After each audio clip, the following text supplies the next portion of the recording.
Shalom, saya akan menyampaikan kebenaran firman Tuhan. Sebelumnya saya akan berdoa. Roh Kudus, kenakanlah hambamu sebagai pakaianmu, agar apa yang menjadi kehendak Bapa di sorga yang akan Hamba sampaikan kepada umatmu. Dalam nama Yesus, amin. Firman Tuhan yang akan saya sampaikan terdapat di dalam Yohanes pasal yang ke-19, ayat yang ke-26 sampai dengan ayat yang ke-27. Firman Tuhan ini menceritakan tentang saat-saat terakhir Tuhan Yesus ketika dia berada di atas kayu salib. Bagaimana di dalam penderitaannya, ya, dia menderita bukan karena berdosa, kita tahu itu, tapi dia menderita karena dosa kita umat manusia. Dia tertikam, dia ditikam, mahkota duri dikenakan di kepalanya, dia dicambuk, dia diolok-olok, dia diludahi.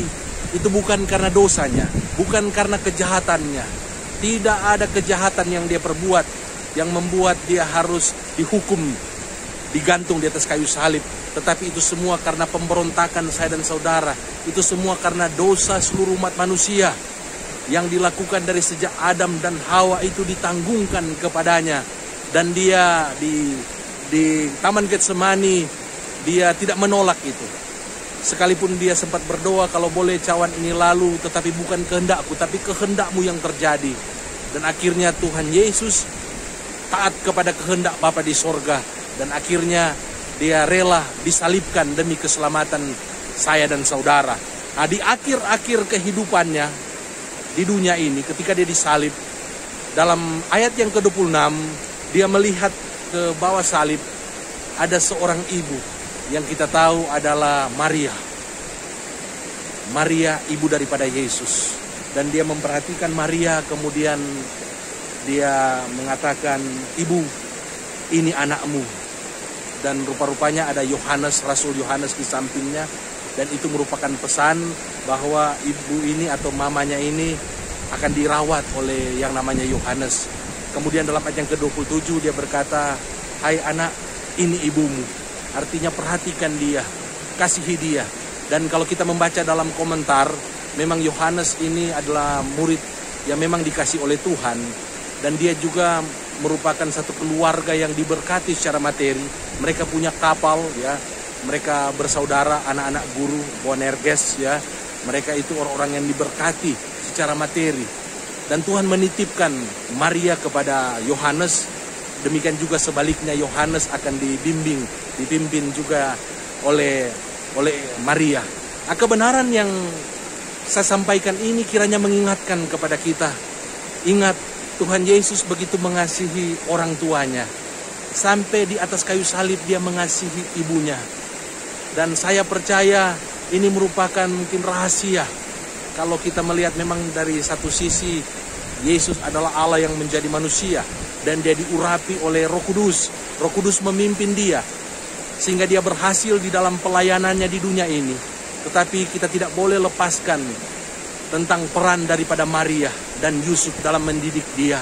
Sehingga dia memiliki hati yang penuh belas kasihan, penuh dengan kemurahan, penuh dengan kesabaran, kebaikan, peduli, memperhatikan orang lain, memperhatikan orang-orang yang miskin, orang yang tertindas, orang yang sakit, orang yang diraksus setan, orang yang buta, orang yang lumpuh, bahkan orang-orang yang mati.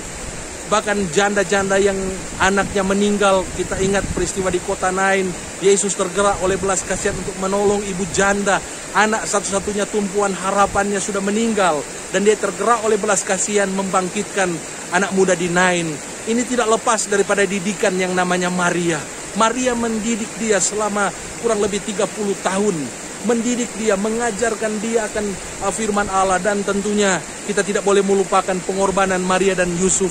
Bagaimana dia seorang perawan, tetapi dia rela mungkin diolok-olok demi mengandung yang namanya Mesias.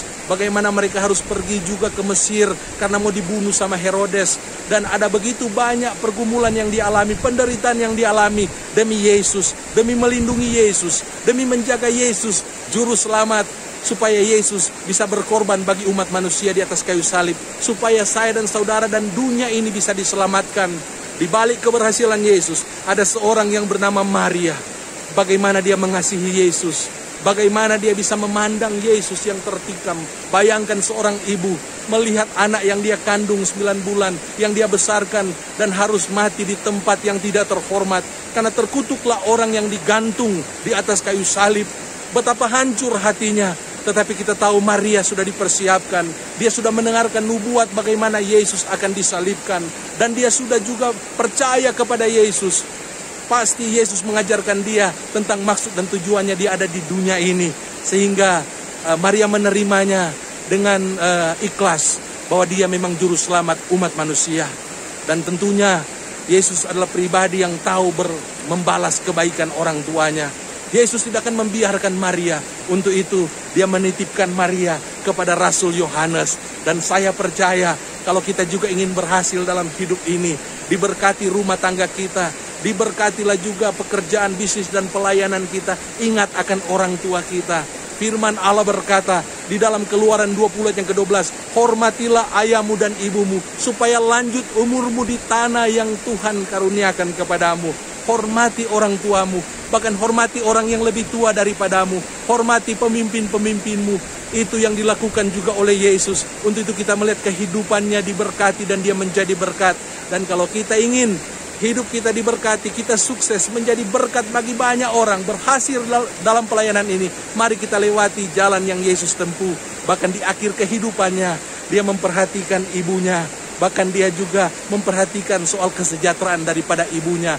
Untuk itu, biarlah kebenaran firman Tuhan ini menolong kita, mengingatkan kepada kita, kalau kita masih memiliki orang tua, atau masih memiliki orang-orang yang lebih tua daripada kita, mari kita kasihi mereka, kita hormati mereka, kita dengarkan nasihat-nasihat mereka, kita lakukan apa yang menjadi nasihat mereka. Kalau ada anak muda yang mendengarkan kebenaran firman Tuhan ini, hormati ayah dan ibumu, dengarkan nasihat mereka, dan jagalah mereka, berbuatlah kebaikan untuk mereka, balas kebaikan mereka. Jangan setelah kita berhasil, kita meninggalkan dan melupakan mereka. Karena Yesus memperhatikan ibunya bahkan sampai akhir kehidupannya.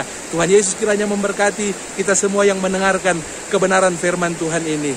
Shalom, mari kita berdoa. Tuhan tolong kami agar kami menjadi pelaku firman seperti Yesus yang menghormati ayah dan ibumu, yang memperhatikan ibunya sampai akhir hidupnya, yang mau mendengarkan nasihat-nasihatnya sehingga dia hidup dan dia berhasil oleh karena ada orang tua yang memimpin kehidupannya dan dia mau taat melakukan apa yang diajarkan oleh kedua orang tuanya. Terima kasih Tuhan, terpujilah namamu.